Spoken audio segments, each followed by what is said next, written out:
Нэг гоё юм байна те. Ажиллаж байгаа байгууллагаараа оглуулах те. Энэ бол сайхан зүйл. Яг миний одоо албан ёсны овог нэр бол Бэсүүд Пүрүсрэнгийн Наранбаяр. Тэгэхээр Бэсүүд гэхэр чинь Бэсүүд овгийнхан хотгоодууд донд их байдаг. Хөвсгөл аймгийн уг гарвал гэсэн үг. Хотгоод энэ юуны сумдын дотор байдаг байхгүй. Шинэ Монгол сургууль бол өөрөө Монголын боловсролд нэг үүссэн нэг үзэгдлийг харах хэрэгтэй. Энэ бол цэвэр Монголын боловсрол. Монгол багш нарын бий болгосон боловсрол, Монгол хүүхдэд зориулсан боловсрол. Тэгээд нэг эх орноо нуруунда үүрээд аваад явчих ийм лидер, манлайлагч нарыг гаргая гэсэн зорилготой. Гэхдээ энэ нь Монгол хүн байх ёстой. Монголын иргэн байх ёстой. Гэхдээ дэлхийн хэмжээнд үнэлэгдсэн ийм иргэн байх ёстой гэсэн ийм үзэл бодолтой сургууль байхгүй. Тэгээ энэ сургуулийг завшаанаар одоо 8 жил удирдах ийм одоо боломжоор тий би хангагдсан гэдэг юм уу. Ингээд 8 жил удирдлаа. Сургуулиараа овоглох хэмжээнд хүртэл хүрсэн нь бол миний бахархал. Юуны хувьд бол анх одоо шинэ Монголд учирсан гэдэг нь Эмос гэж клубтэй холбогдно. Одоо энд орчуулсан номнууд, гаргацсан номнууд байгаа нь хэдэн залуучууд гадаадад сургуульд сурч байхдаа ингээд тухайн үед Yahoo Group гэж нэг юм нэгтлээ шүү дээ. Хөөх тэр чинь янзын юм байлаа ш тухайн үед. Юм SNS гэж гарч ирээгүй тийм ээ. Social network нийгмийн сүлжээ байхгүй. Тэгээ Yahoo-гоор холбогдоод ер нь монголчууд нийлэхээрээ бид нэр яагаад нэг юм гаргаж чаддгүй юм те. Хоосоо яриад ингээд тэгээд баахан шүүмжлээд дуусчдаг. Тэгэхээр Эмосороо нийлээд ном гаргахыг гээд анхных нь ном нь өөрийгөө хөгжүүлье. Дараа нь мэрэгжлээ зөв сонгоход тань түүний дараа амжилтад хүрэх гал ирмэлцэл гэж ном байна. Энэ амжилтад хүрэх гал ирмэлцэл төслийг нь би зохицуулагчаар орж удирдсан байхгүй. Тэгээ ингээ Эмосоор бид нэр холбоотой байхад гал отрох багш тэнд байсан. Шинэ Монголыг үүсгэн байгуул гэж. Тэгээд хоорондоо ингээд ярьж бичиж байгаа юм. Нэг ч удаа нүур тулж уулзаагүй шүү дээ. Тэгтэл ингээл их тийм таалагддаг. Тэгээ хоорондоо уулзахгүй явж байгаад ер нь бол энэ бүтээл гаргаад тэгээд ирэхэр чи хүмүүсийн хооронд итгэлцэл гэдэг юм бий болж шít. Одоо хүртэл Эмос клуб байж байгаа гэдээ одоо 16 жил болж шít. Хүүхдүүд нь хоорондоо одоо холбоотой. Бид нар бас ингээд тус тусынхаа ажлыг хийгээ явж байгаа ч гэсэн байнга уулзалдаг. Энэ Эмос клубийн энэ шугамар галаа багштай анх танилцаад тэгээ галаа багш маань нэг 2010 онд шинэ Монгол сургуулийнхаа 10 жилийн ойн баримтат кино хийх гэж байна. Зохиолын чи бичиж өгөөч гэхгүй юу. Тэгэхээр би бичсэн. Тэгж яхад шинэ Монгол сургуулийг илүү сайн мэдж авсан. Тэрнээс өмнө Эмос клубийнхаа шугамар мэрэгжлээ зөв сонгоход та нэтэргээл нөгөө номоо танилцуулаад бүгдээрээ ирээд лекц эдэр уншдаг. Тэгэхээр тэр хүүхдүүдийнх нь мундаг байдал бол маш их тийм таалагдчихсэн л та. Тэгэл дараа нь галаа багштай гэж уурхаар нь 10 жилийн ойн баримтат кино хийх явцдаа шинэ Монгол сургуулийг бүхэлд нь ингээд түүхийг бичихгүй өөрөө би ингээд юу хийчээ. Тэгэхэд ингээд ямар гоё сургууль вэ. Тэгээд түүний дараа бас төгсөгчтэй нэтэр очиж Японд байхад нэтэр тэдний сургуульд очиж суудаг, ярьдаг. Ингээ байж байгаад 2012 онд 11-ээс 12 онд би нөгөө Япон фондын шугамар судлаачаар явсан. Докторийн ажил бичих гэж штэ. Тэгж яхтаа галаа багштай уулзаад за чи Монгол тарьсан ажилтаа юу гэсэн ажилгүй гэхээр манай сургуульд ирж захирлаар ажиллахгүй гэхгүй юу. Тэгээ жоохон бодож байгаа 15 минутаар шийдсэн гэдэг тэр алдартай явчих тэр үед. Тэгээд ер нь очиод ажил хийгээд. Тэгээ 12 оны 11 сарын 17-ны өдөр захирлаар томилогдчихсэн. Ийм нэг сайхан түүхтэй. Ер нь Сэхэтэн гэдэг ийм хүмүүс бол тусгаар тогтнолын би цөм гэж хардаг л та. Тухайн үндэсний сэтгэлгээ тэнд явж идэг. Сэхэтэн дотроос том Сэхэтэн гэж яхаарахгүй байдаг. Энэ хүмүүсийг би ихэвчлэн түүхчид юм уу та гэж хардаг байхгүй. За утга зохиолынхан. Тэгэхээр зэрэг нөгөө монголчууд өөрсдөө түүхээ бичнэ гэдэг бол тусгаар тогтнож байгааг нь шинж хийж харж байгаа. Бидний түүхийг Оросууд булаач авсан. Хятадууд булаач авсан. Олон зуун жил тэгж явсан байхгүй.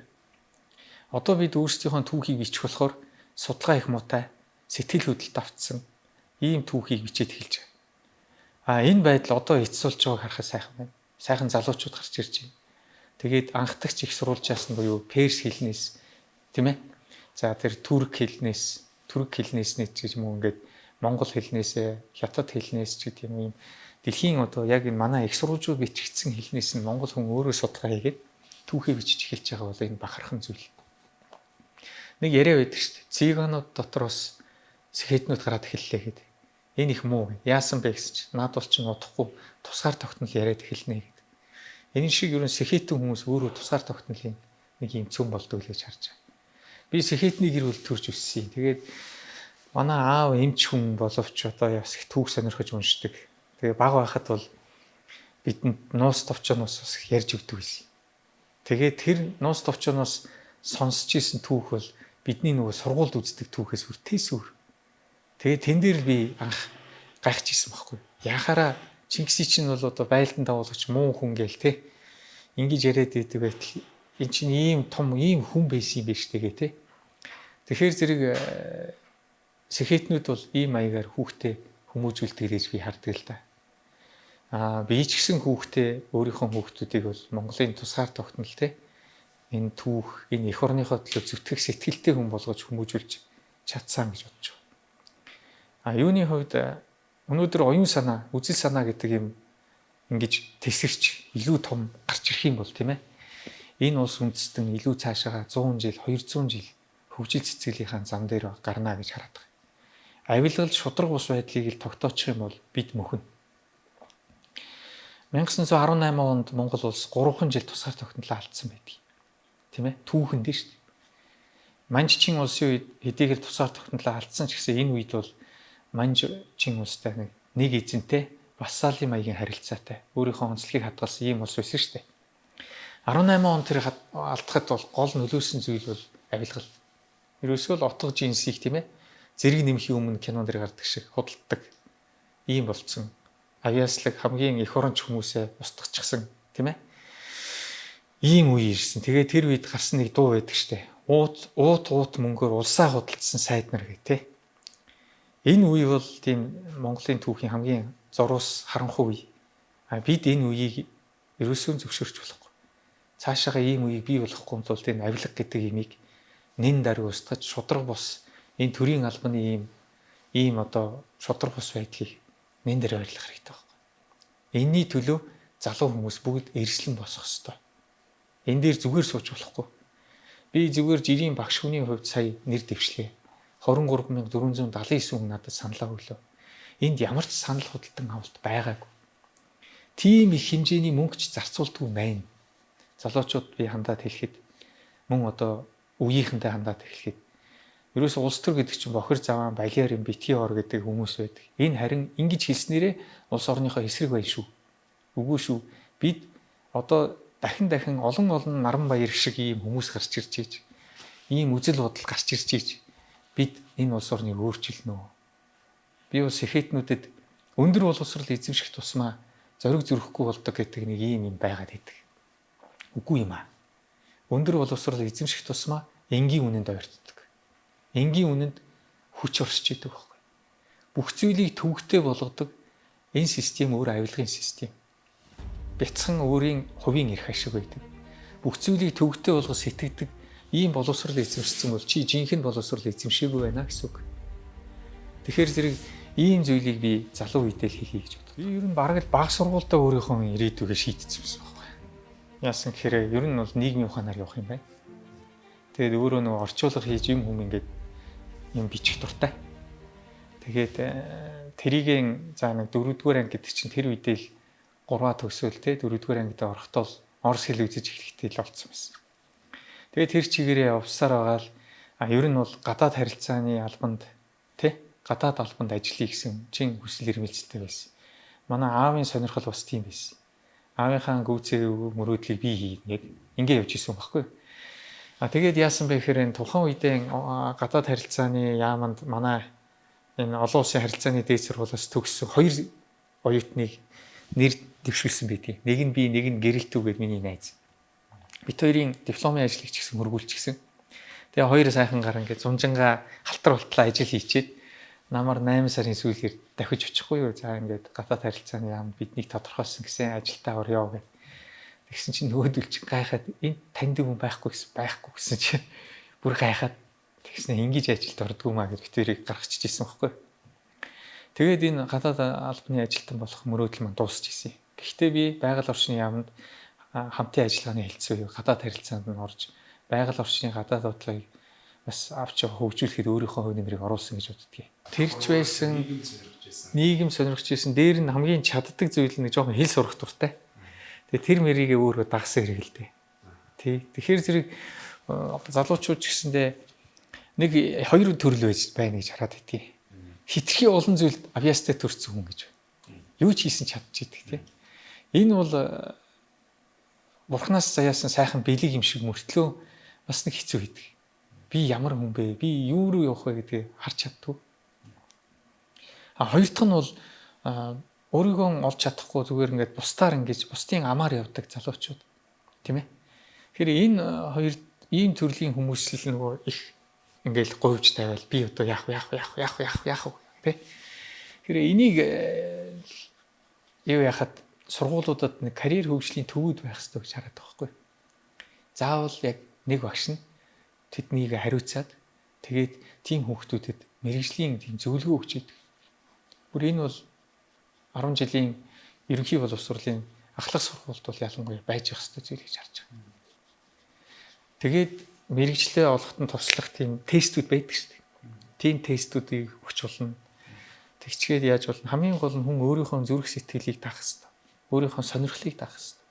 Өөрийнхөө чадварыг даах хэрэгтэй. Тэр чинь нэг 10 дугаар ангид ороод ирэхэд ерөнхийдөө мэдэгдэн тий. Тэгэхээр хүн чинь нөгөө би өөрийгөө юу хүсэж байна гэдэг мэдэхгүй байна гэдэг их олон хүн хэлдэг. Тэр чинь шинжлэх ухааны үндэстэй юм. Үндэстэй юм. Зүгээр хүн өөрийнхөө хүсэж байгаа зүйлийг ер нь бол өөрийгөө л чагнаж өөрийгөө л яаж хүнд хэрэгтэй зүйлийг л олох хэрэгтэй. Чиний эзэмшиж байгаа мэрэгжил хэн нэгэнд тусалдаг л байхгүй юу? Ингээд нөгөө нийгэм гэдэг чинь ингээд хүн болгон хувь нэмрээ оруулдаг нэг том талбар гэж ойлгож байгаа. Тэгээд тэр оруулсан хувь нэмрийнхаа хэмжээгээр өөртөө юм авч идэг. Нийтийн нэг ийм нэг томоо эрх ашиг бусдад нь хувааж идэг. Ийм ингээ ойлгочоор за болдгээд хүүхэд байлаа гэж бодъё. Би яг юу хийхтэй дуртай? Ирээдүйд юу хийж хүмүүст тусалах вэ гэдэг энэ асуултыг өөртөө тавь. Тэгэхээр л аяндаа хариулт гараад ирнэ. Тэрнээс би яах вэ? Би юу хүсэж байна вэ гэж битгий асуу. Би хүний төлөө юу хийж чадах юм бэ гэдгийг эхлээ асууж. Тэгээд тэр асуултад хэрвээ хариулж чадахгүй би энэ ээж аавынхаа төлөө юу хийж чадах вэ? Ойроосоо эхэл. Тэгчгээд нөгөө бясалгалын арга чинь тийм байлээ шүү дээ. Одоо энэ лам нарын бясалгалын арга чинь би одоо хүний төлөө залбирийгээд тэгээд чадахгүй болохоор чи ээж аавынхаа төлөө залбирч. Тэрний дараа тэрийг томруулаа бод гэ тэ. Тэр шиг эхлээд би энэ хэрвээ чи тэрийг хүний төлөө юу хийж чадах вэ гэдэг энэ том асуултад хариулж чадахгүй л ээж аавынхаа яаж баярлуулах вэ? Чи хүнийг баярлуулахын төлөө энэ ороод төрсөн хүн байхгүй юу? Тэрнээс биш хүнийг зовоохын төлөө төрөөгүй. Чи хүнийг зовоохын төлөө төрсөн гэж өөрийгөө боддог бол энэ бодлоо даруй таягдан хаяа гэж зөвлөв. Энэ чамайг ч зовоо. Зовлон амсахын тулд энэ хорвоо төрсөн гэж өөрийгөө боддог хүн том ховор шүү. Тийм биз? Муу муухагаар явж болно уу? Бүр одоо архийн нуугаал, тамхин татаал тийм ээ. Болохгүй бүтэхгүй бүх зүйлийг хийгээд хүн хорлол яваад гэж бол тэр чинь өөрөө эсрэгээр өөрийг чинь зовоож эхэлдэг байхгүй. Тэгэхээр ийм зовлон хэн хүсхий? Хэн ч хүсэхгүй шүү. Тэгэхээр зовлон хүсэхгүй гэж чи яаж чаргалыг хүсэж байгаа гэдэг хариултаа олцсон бол би тэгвэл хүний төлөө энэ ойр дотныхоо хүмүүсийн төлөө юу хийж чадах юм бэ гэдэг энэмгээр л хийгээд эхэл. Тэгээд чадах зүйлээ олно гэсэн үг. Тэгээд явчихна. Тэгэхээр их амархан боос. Маш амархан. Яг уу Япон ч нөгөө дорны орн гэж яриад байдаг бол өрний орн баггүй. Худлаа. Дорны орн ерөөсөө биш. Баярлан дорн зүгт байгаа. Гэхдээ Азийн орнууд дотроос хамгийн түрүүнд өрн дахны ололтыг өөртөө нэвтрүүлсэн орн баггүй. Тэгэхээр тэнд байгаа нийгмийн одоо ухааны судалгаа тэгээд тэнд байгаа байгалийн ухааны судалгаа Азийн үндэстнүүд дотроос хамгийн их Нобелийн шагнал авсан л одоо улс шүү дээ. Тэгэхээр тэнд боловсролын маш хүчрхэг ийм тогтолцоо байна. Илүү сайн сургалт байна гэсэн үг. Тэгээд маш ийм мундаг тийм өрн дахны хуулийн систем тийм ээ. Сэтгэлгээ энэрийн маш хурдан авсан хүнстэй байхгүй. Тэгэхээр Японд очиж суралцсана гэдэг чинь өрнийг сурж байна л гэсэн үг. Тийм биз? Жишээлбэл Хятад гэдэг улсад нийгмийн ухааныг судлаад нэмэргүй шүү дээ. Яах юм? Тэнд чинь арчил байхгүй л байхгүй. Тэнд очиж сураад юу гайх вэ? Тэгсэн дурвал тэнд нөгөө хэрэгтэй хятад судлаар ч юм уу те. Илүү түүхч бас хэцүү. Гэхдээ яг хөө эртний түүх мөвхтэй тий авламж намаа тэр нь тийм бодлого бол тэгж л юу шүү дээ. Нээлттэй илүү арчилсан тийм улс орнууд руу яг ийм нийгмийн ухааны чинь салбар нь илүү хүчтэй хөгжсөн байна. Тэгэхээр тгий суръя л гэж бодсон. Хоёрдугаарт нь яг хөө бас нэг хүн ингээд ажиллаж үзээд нэг 4 жил ажиллаад ингээд ирэхээр өөрийнхөө бас юуг нь яг мэдэрдэг юм хэлээ л дээ. За одоо нэг номын дуу сонсч. Арай л сэтгэлгээний цар хүрээ хумигдмал байна гэдгийг мэдэрдэг юм бэл. Тэгээ тэр үедээ сурахаар шийдэл явсан. Гэтэ их сонин төвхтэй шүү дээ. Манай Германд би нөгөө нэг хуралд оролцоод яамд авах чинь бас нэг хурал муралд орно шүү дээ. Германд хуралд оролцоод хүрээд ирсэн чинь ихнэр шууд бүтгүүлсэн шүү. Юу гэсэн чинь. Японы засгийн газрын тэтгэлэг хөтөлбөртэй. За. Маргааш чи шалгалттай гэж явахгүй юу? Бүр тэрэн дээр нь тийм ингээд манай эхнэр очиод миний өмнөөс бүх юм ингээд хийгээд ингээд өгцөн боохгүй. Тэгээ шалгалтаа өгчлөө. Тэгээ тэр чинь бас нэг магистр сурах чих амар байдаг байхгүй. Ягаад гэвэл хараа бакалаврыг чинь бол ингээд хүлээн зөвшөөрч гэсэн үг шүү дээ. Монгол улсад авсан. Тэгэхээр бакалаврын төвшний хүн ингээд зөвшөөрчгөр цаашаа магистрийн төвшөнд юу шаарддаг вэ гэхээр судалгаа хийж чадах нь үгүй гэдгүүл тэргийг л харна. Тэр олон шалгалт чинь байхгүй зүгээр хэлний шалгалт. Тэгээ чиний нөгөө юу байхгүй төлөвлөгөө яг юу хийх гэдэг. Тэгээд тэрийг ингээ бичээд ингээ ялс өгөөд тэгээд манай хүн чинь сайхан ингээд би ингээд шалгалтаа өгч гараад ирсэн шиг гадаа хүлээг зогсож байгаа юм. Яг нөгөө жоохон хүүхэд ингээд шалгалтанд оролцсон шиг. За яасан. Тэгээд тэр шалгалтаар би нэгээр гарч ирсэн шүү дээ. Тэгэл юу яатсан? Тэнцсэн байхгүй. Зүгээр ер нь бол тэгший. Намайг ингэ шийдэл их сургууль би эхлээд бас докторантад орчдөг ч юм уу гэж яхад манай хүн хамаг юмыг уцтаж хэлж өгөө. За хугацаа чи энэ байх шүү. Чи энийгээ бариад одоо очиж бүтгүүлгээд. Ингэ явж ийсэн. Ерөөсө бодож байгаа юм байна. Зүгээр ер нь нөгөө Японд очиж сурснаар нэг тийм рационал сэтгэлгээ гэж байна шүү дээ. Юмыг нөгөө бодтойгоор нь харах те. Ийм сэтгэлгээ бол нэлийн суусан гэж харж байгаа. Тэгээд бас нэг нэлийн хүмүүст хэрэгтэй тийм номуудыг нь уншсан тий. Яг энэ хэлээр дамжаагүй байсан бол бас жоохон хэцүү байсан баха. Тий. Их сайхан багш нартай учирсан, сайн номтой учирсан, сайн найз нартай учирсан тийм ээ. Тэгэл хүний амьдрал эргээл ингээ харахаар учрал тий. Сайн хүмүүстэй уулзах явдал байт юм лээ шүү дээ. Өөрчлөгдөх шаардлагагүй юм билий. Монгол хэвээрээ л байх хэрэгтэй. Тэгээд тэр нь өөрөө үнцэнтэй байхгүй. Жишээл Япон хүний хувьд те одоо хамт сурж байгаа нөхдийн хувьд Монголын наран баяр болохоос биш тийм ээ. Яг Япончдсан наран баяр биш байхгүй. Тэгэхээр тэд нар чи их дотн нөхрөлдөг. Энэ хаанаас нь чарсан монгол хүн гээд.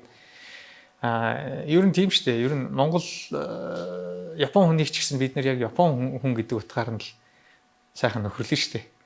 Яг хөө гэхдээ монголжих юм бас байна шүү. Сайхан хоолын идэн те ирээд сайхан хоньны махаа идчихдэг Японууд өдр байна шүү. Тэгэхэд дуртай байдаг. Би ч гэсэн тэнд очихороо тэр хоол ундын сайхан идэл тэдний ёс заншлыг хүндэтгэл яв. Тэрнээс биш яг тэр цаад уг язуурт нь байгаа Монгол гэдэг энэ зарчим бол хизээч хөвчлөгдөв. Бүр нэг байдаг шүү дээ. Монгол гэдэг нэг хүний чинь нэг юм байна. Тэрийг бол өөрчлөгдөх шаардлага байхгүй л дээ. Тэрийг өөрчлөх гэж оролдож эхлэх юм бол зам өөрөө зам identity crisis гэж ярьдаг шүү дээ. Одоо тэр үндэсний ижилслийн хямралд орно. Яг үнэ тий. Тэгээ монгол хүн чинь нөгөө ер нь юу яадаг шүү дээ. Гадаад дуудаад эхлэхээр уртын дундаа их дуртай болно. Өвгөн шувуу хоёр хүрэн толгойн сүүдэр эрдэн засгийн унгай сонсч байгаа шүү дээ. Дээр нэмээд нэрээ нэг хөх хомоол гэдэг юм их санана. Нэрээ нэг сайхан юм байдаг шүү гэл. Аргалаа санана. Тэгэл тэр тал нутгийг их санана тий. Бидний чинь нөгөө бүр энэ цуснд кодлогдсон зүйл учраас ийм насаа хүн эзээ салахгүй л. Тэгээд ийм насаа салахгүй байхаараа илүү хүндлэгддэг. Тий. Жишээлх юм бол Сингапурын ерөнхийлөгч Ли Куан Ю те энэ хүн чинь бол хакка хэлээр ярьж чадахгүй шүү дээ. Англиар л ярьдаг байсан. Гэтэл энэ хүний нэг уг язуур нь өөрөө хакка байхгүй. Тэрийг эзэж хаяв. Тэгээд илүү одоо улс орныг бий болгож штэ. Номыг ингээд уншихаар гоё штэ. Энэ ертөнцид яаж сайн компанийг байгуулах вэ? Яаж сайн байгууллага байгуулах вэ гэсэн ном зөндөө байна. Гэтэл яаж улс байгуулдаг тухай ном нэг ч алга. Би энийг бичиж гэж. Гоё уус тий. Тэгэхээр зэрэг ер нь бид нар бол хаач очисон Монгол тийм ээ. Тэгээд энэ хэл гэдэг энэ бидний энэ яриад байгаа энэ хэл биш тий. Маш сайхан хөгжиж байгаа хэл байхгүй юу? Би энд их дуртай. Одоо монгол хэлээрээ хүн өөрөө өөрийгөө төгс илэрхийлдэг болох юм бол тий. Эн чинь бидний тусгаар тогтнолын баталгаа байхгүй юу? Тэгэхээр зэрэг шинэ үе энэ монгол хэлээрээ маш сайхан найруулж бичдэг, алдаагүй бичдэг тийм ээ? Ийм байх хэрэгтэй. Тэгээ энэ хэлээрээ төгс ярьдаг байх хэрэгтэй. Өөрийгөө илэрхийлдэг. Хэл гэдэг чинь зүрх сэтгэлийг нөгөө өнөрөө зүрх сэтгэлийг хөргөж ийн гэсэн үг шүү дээ. Тэрнээс биш зүгээр нэг юм хоосон байж болох. Үг нь их хүчрхэг байх хэрэгтэй. Энэ юу чинь бол монгол хэл гэдэг чинь нөгөө гайхамшигтай. Тийм учраас англи хэл инээтрээ гэсэн гайхамшигтай шүү. Гэхдээ яагаад чи бидний юу зүрх сэтгэлийг илэрхийлж чадахгүй байхгүй. Жишээлбэл япон хэлээрээ хичнээн ч яриад энэ монгол хэл шиг хизээч өөрийгөө илэрхийлж чаддгүй байхгүй. Тэгэхээр зэрэг энэ юугаан хэл гэдэг энэ том соёлыг бол бид нэр авч явах хэрэгтэй. Чингис хааны агуу байсан чанар тэнд байгаа шүү дээ. Чи эсхий туурахтай. Тэгээд газар хагалдаг бол монгол хүн гэж. Мундаг ууз. Ийм учраас энэ үндэстний хүч хэрэгжүүлсэн байхгүй юу? Одоо бид нар ийм маш ийм явцсан хийж болохгүй. Тийм ээ? Бид нар илүү том байхын тулд яг энэ том сэтгэлийг авчрах хэрэгтэй.